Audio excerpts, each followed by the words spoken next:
recognize your healthy breast.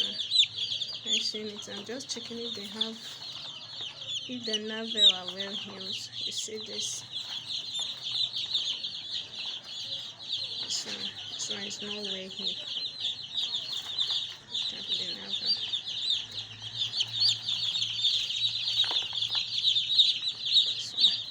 Whenever you want to carry your day old, this is the first thing you have to check. See, this one is well healed.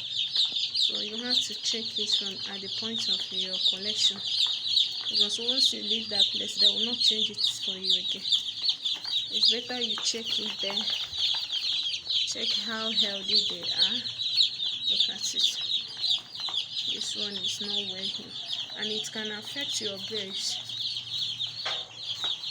It can affect them very well. It can affect their growth and their performance. Look at it.